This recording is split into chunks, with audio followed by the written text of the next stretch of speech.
With that, I'm going to go ahead and let Dr. Cook introduce our speaker.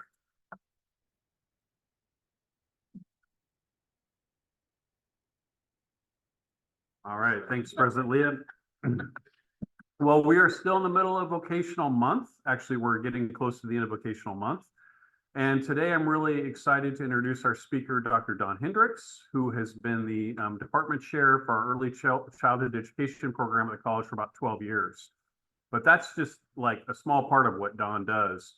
Dr. Hendricks has started, and I think this is the most exciting thing, and I'm sure she'll talk a little bit about it, but the first in the country early childhood education degree program entirely in Spanish. And we actually graduated our first cohort of those students last year. And when you look at how Clackamas County is really diversifying and changing, Spanish speakers are by far the fastest growing parts of our population. So it's been a really great. And I know there's a wait list for that program, and actually we have folks from New York that are coming to take it, and Colorado and other places as well. In addition to that, Dawn got her doctorate from Pepperdine University, where she still teaches in that program there, and is just an expert across the country, really working with accreditation and others on early childhood education issues. So she's going to talk to us today about the world of early childhood, how that's changing, a little bit about how we're meeting that, and I'm sure a few other things. So Dawn, if you please step forward.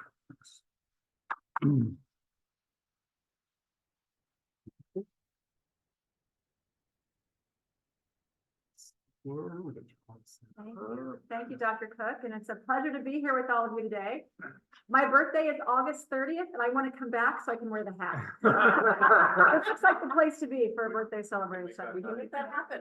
Excellent.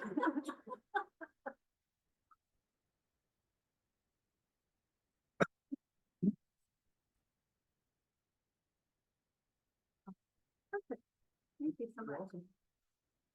All right, so I'm going to try to stay behind the podium. Usually when I'm talking and working with my students, I move quite a bit. So I'm going to try to keep myself parked here so that the folks on Zoom can see me. Oh, and okay. We can hear her. Can you hear me? I have my teacher voice on, so hopefully you can hear me okay. So I'm Dawn Hendricks, and I'm thrilled to be here with you today to talk about the programs that we have in early childhood education, family studies at Clackamas Community College. For our English language early childhood program, we've been in existence for about 25 years. We started with a one-year certificate in early childhood education, family studies. And then, probably about 2005, 2006, we grew that into our 2-year Associates of Applied Science. Our most recent and most exciting development that Dr. Cook alluded to is our Spanish language early childhood degree program. So I want to kick off my presentation today to give you some more information about that and some context as to why we developed it. Oh, sure.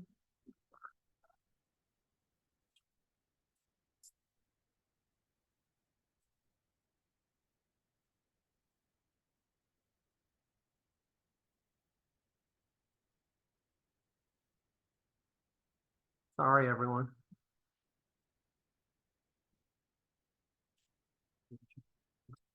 Oh, did it? Okay. Yeah, I just want to make sure we get a good audio.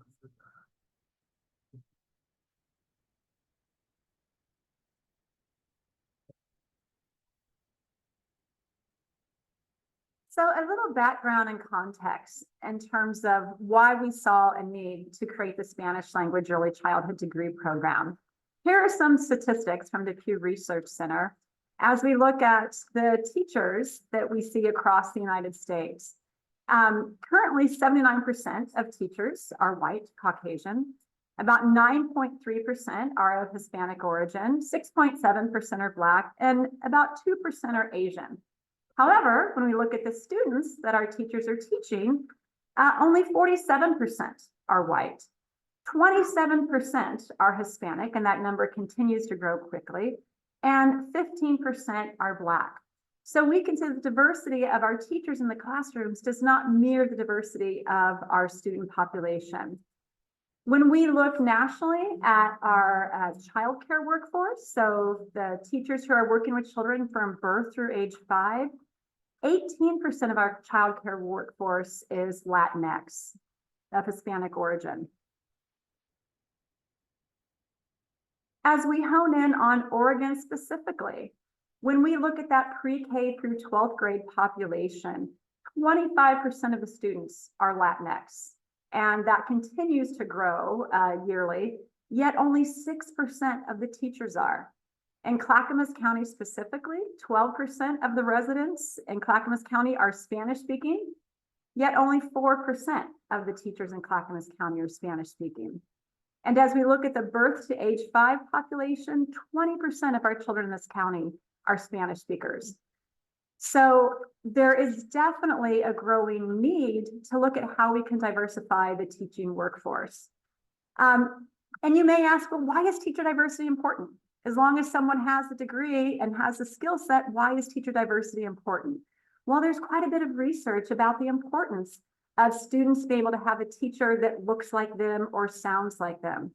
This comes from the work of Lindsay and Lindsay, and it says that teachers of color significantly improve both short and medium-term outcomes among elementary school students of color, including decreased disciplinary actions, decreased dropout rates, and increased high school graduation. Teaching diversity also leads to significant increases in reading and math scores. Why do you think that is? Why do you think that even just having a teacher that looks and sounds like you can make such a difference in your persistence in school and even in your reading and math? I want you to turn to a partner. This is the teacher part of me. I want you to turn to your partner for a second and just, take a minute. Why do you think that is? Why do you think there's a positive impact on those outcomes?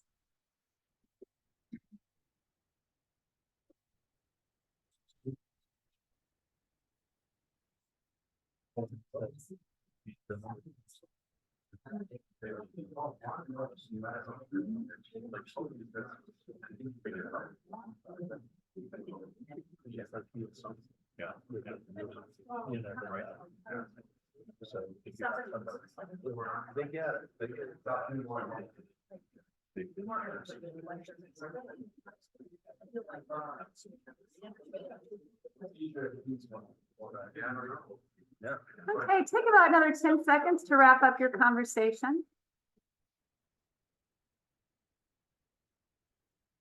All right, so what emerged in your partner conversations? Why do you think that teacher diversity has such an impact on student outcomes?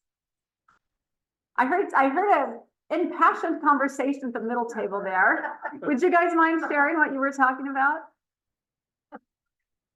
Yeah, those guys. Are you talking about us? Either table, but to the third table or the back table there. What's the question? Sorry. Got the senator. Yeah, I know how the back row sitters are. You were actually just saying that, well, I'm sorry, thank you. We basically kind of talking about two different things. One of them, that the relevance and importance of the student being able to identify with other teachers and knowing that, maybe that they build a good relationship or have validation. But the other thing we were talking about was part of Oregon's policies of the difference between saying, oh, we tried to recruit diverse education force, but then putting it into action. And one of the things I've been critical of on the education, the Board of Education and also the Oregon Department of Education, is that we need to be more proactive in trying to recruit younger students and or even college students that think about becoming educators. And then the second thing we need to do is maybe compensate them properly. Exactly. Yes, I wholeheartedly agree with that. So much of it comes back to the relationships. We know that in education, relationships are foundational for success. When a student feels comfortable with the teacher, feels like the teacher cares about them. This is true whether it's been an infant toddler classroom or even in a college classroom. At Clackamas, we talk about helping students have that sense of belongingness and connectedness. And when students feel like they belong and they're connected and they feel that their teacher cares about them, they're more likely to engage and then open their affective filter and be able to learn. So we know that teacher diversity is important, and this is a great segue, what you just mentioned about how we can grow our own teachers instead of saying, okay, well, we have to recruit these teachers. Well, how can we grow our own teachers to increase that diversity in our teaching pipeline? So in our program, back about 9 years ago, about 2015, 2014, we had Head Start community partners that came to me and said, hey, I know that you speak Spanish. Would you be able to teach a college course for our Spanish-speaking center aides? Because at that time, Head Start had a requirement. How many of you are familiar with Head Start, the federally funded program? Almost all of us. Head Start had a requirement that teachers had to have at least an associate's degree in order to be a teacher. They also had a requirement that teachers had to actively promote and support children's home language. Well, so it was kind of this dichotomy. Do we hire an English-speaking teacher that has an associate's degree but doesn't speak Spanish? Or do I have a fantastic teacher who speaks Spanish but doesn't have the academic skills in English to be able to pursue a college degree? So because some of our Head Start partners knew that I spoke Spanish, they reached out if I could teach a course in Spanish on language and literacy development. And so that is really how the origins of our program began. It was a Friday morning. Every other Friday morning, I would go on site in the break room and teach a college course in Spanish to our Head Start partners. Well, word soon spread to other Head Start partners in Washington County and Marion County and said, hey, we heard you're offering a course in Spanish. Can you come provide that to our bus assistants who want to be able to go move into the classroom, or our parents who want to have a pathway into a well-paying degree?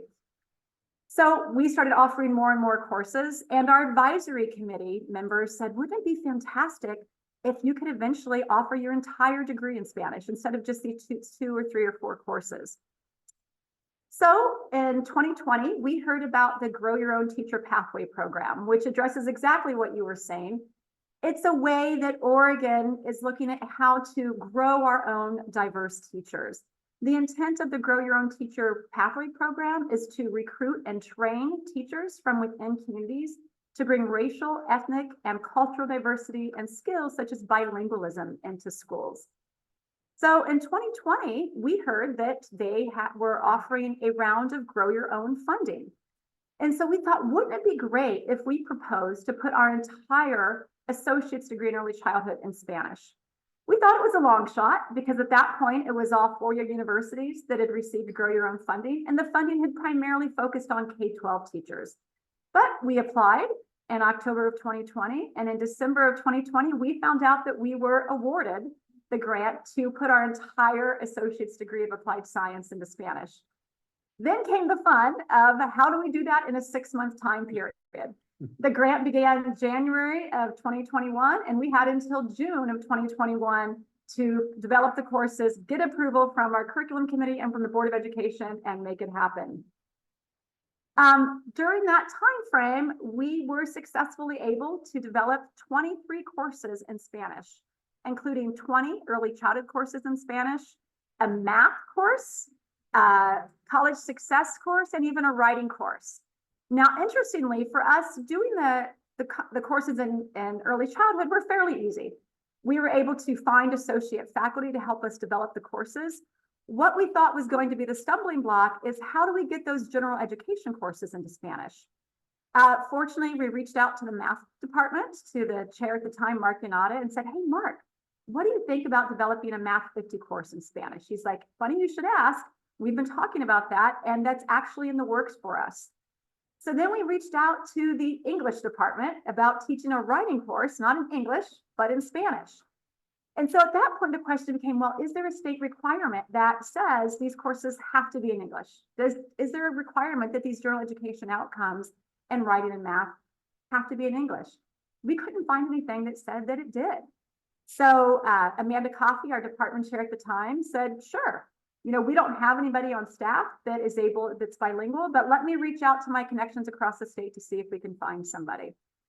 So in that 6-month time period, we were able to get all of those courses into Spanish, including our college success course, which research has shown that if students have a college success course around how to read for retention, how to take notes, how to navigate college systems, they're more likely to persist and move on to completion.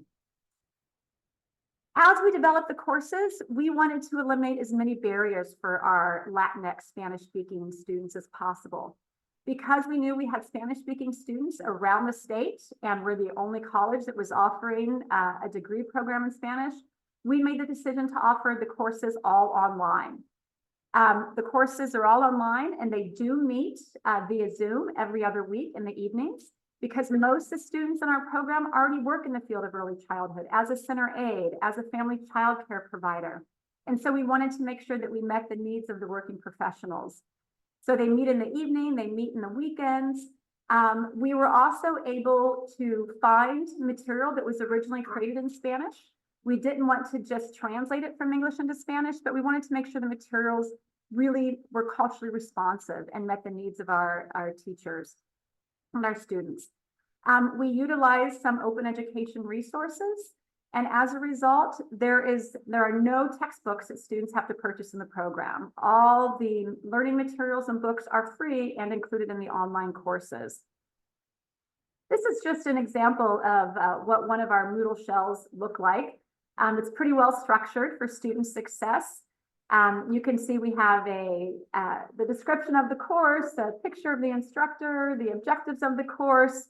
And so every week, the students in our Spanish language ECE courses have requirements online in Moodle when it's up and operating, which it will be, when it's working, which it will be again soon, in addition to meeting with their instructor every other week via Zoom. One of the things that we continue to emphasize in our Spanish language early childhood program, just like our English language early childhood program, is that the assignments have a real world application. They're not doing, heavy research assignments and, writing long papers. But for example, in a language and literacy course, they're going to create a book for an infant and toddler. They're going to go to their local library and find out what languages books are offered in, observe one of the library activities.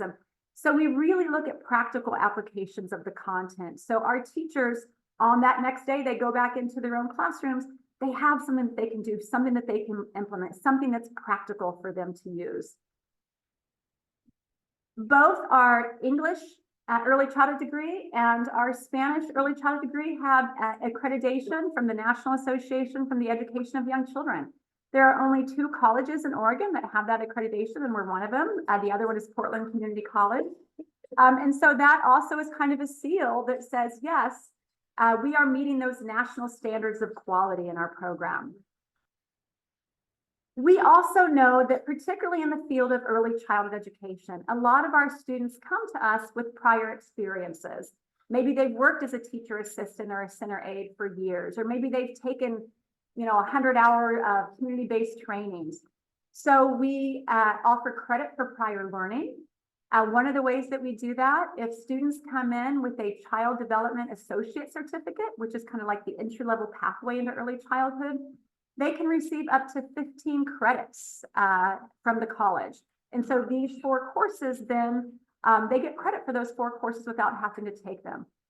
So for example, in an associate's degree of applied science that is worth 90 credits, with 15 credits, they're already a 1/6 of the way there. That's 1 term of courses that they have achieved that makes that pathway easier and more achievable for them.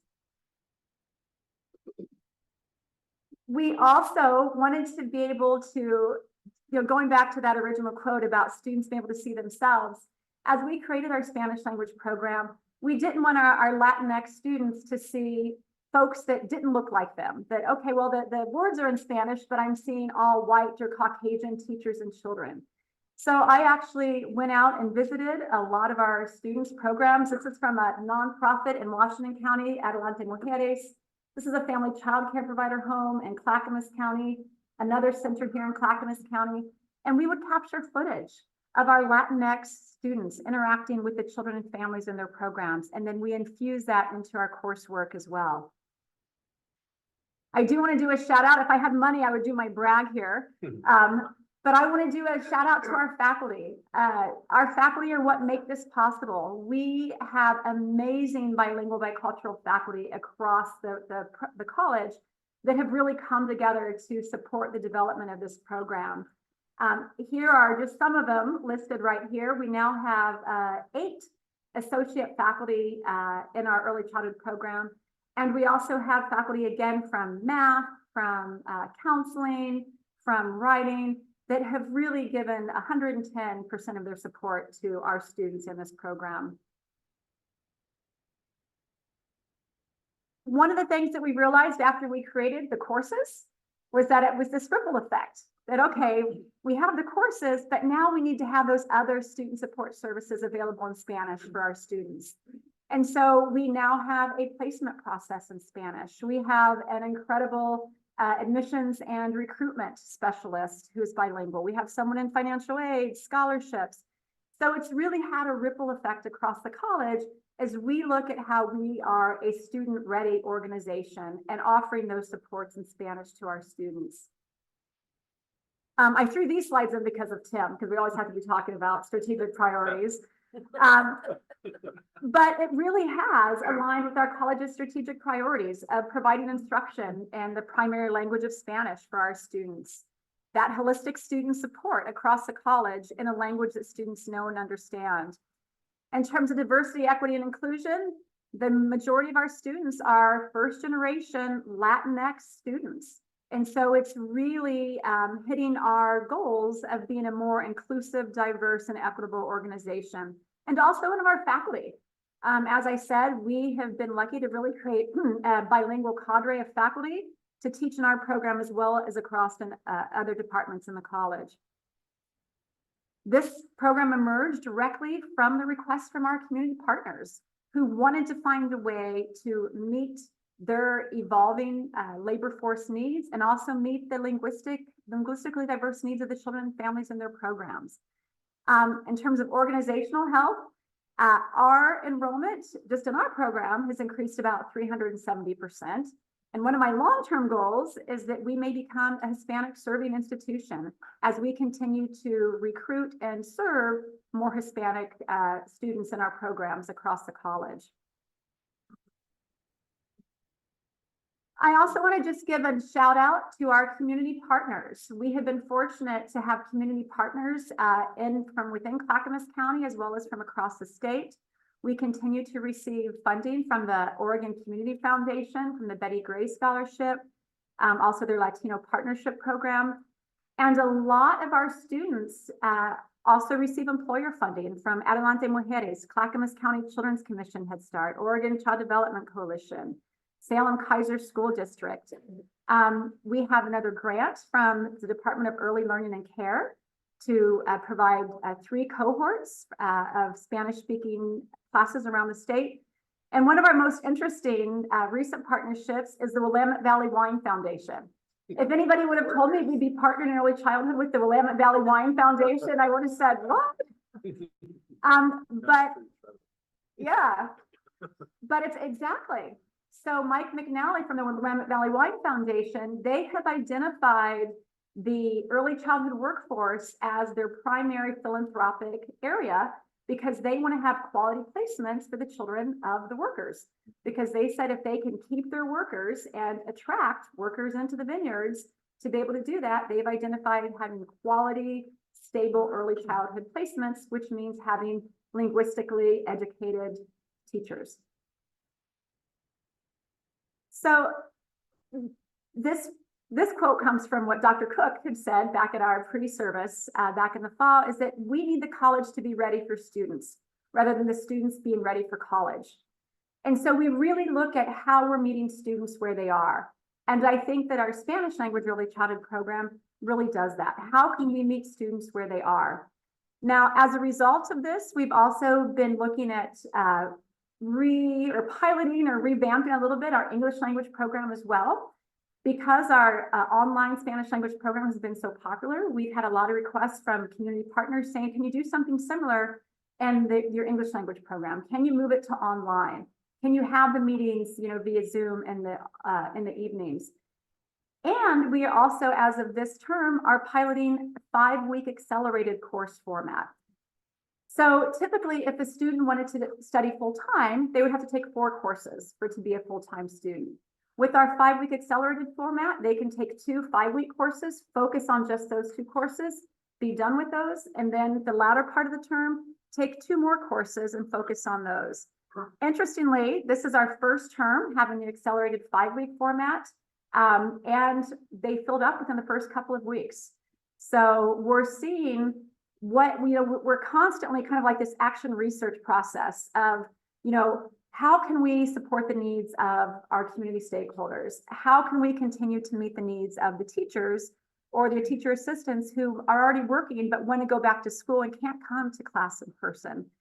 So we're continually looking at how we can evolve our program and our programming to make sure that we're meeting the evolving needs of our society. Quick numbers in terms of where our program is. We now have, this is outdated already just in the past couple of weeks. We now have 270 Spanish-speaking students in our program. As Dr. Cook mentioned, this was the first early childhood degree program in Spanish in the country. Since we started, there are a few that have started now. There's one in Illinois, there's one in Seattle. We are the only one that's still all online. So because of that, we continue to draw students in from around the state as well as New York. We have about 50 students from the City University of New York that are taking courses with us.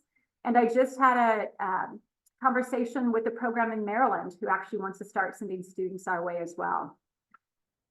This past June, we had 7 students graduate with their associate's degree and 21 with their certificate. Once students have earned their associate's degree, they are able to take on the role of a lead teacher or even as a center director in the field of early childhood.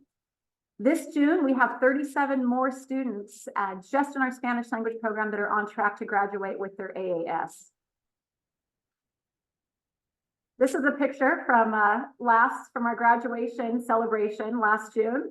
You can see Dr. Cook there on the end. You're gonna have to be in the middle next time, Dr. Cook. And one of the things that's been really exciting about this, because we've opened a pathway for students who previously did not have a pathway to earn a college degree. The families, the children, the aunts, the uncles that came to this celebration was really incredible. It was really heartening to see the pride they had in their graduate. And for the graduates to say, gosh, now my children see that they may be able to go to college, or that there's a pathway for them. So to wrap up, I know I'm at time here. This is a quote from Walt Disney that kind of resonated with us when we got started. The way to get started is to quit talking and begin doing. Because we were saying, wouldn't it be great if there was a degree in Spanish for our students, for our Spanish-speaking students? Well, why can't we be the ones to do it? Why couldn't we be the ones to create it? So that's all I have for you today. And I would love to answer questions. I could talk about this for hours. I will be back on my birthday, so maybe I'll talk again. Do you have questions?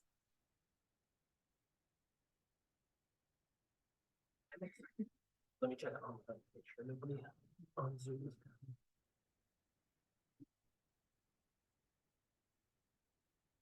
Doesn't look like it. Right. No questions from online. we do Oh, have- one question. Okay, Doug. Doug waited till I was on the other side of the room. You get your steps in today. Program, but you run some statistics in terms of the Hispanic community in Clackamas County. In terms of the overall programs offered at the college, what percentage of your student body at the college is Hispanic? Currently, recent data that I saw just a couple weeks ago was 13%. And that will continue to grow. We're offering a Spanish welding class this term, which is really exciting. That filled up with the wait list in a matter of a few weeks of it opening. And I know that other departments and other programs are in the conceptualization or development phase of looking at what other classes and courses or potential certificates that we could offer in Spanish. And do you want to say anything else about that, Dr. Cook? You nailed it. Yeah, you got Okay. it. Yeah, thank you. Okay. I just want to end with, if you do have students or know folks who are interested in either our English language program or our Spanish language program, we have a fabulous bilingual navigator, Mayla Morgan. And I can share her email with you, or Dr. Cook can share it with you. But again, our navigator is a great resource to help bring students into the program, support them on their path until they complete. So we have lots of supports for our students.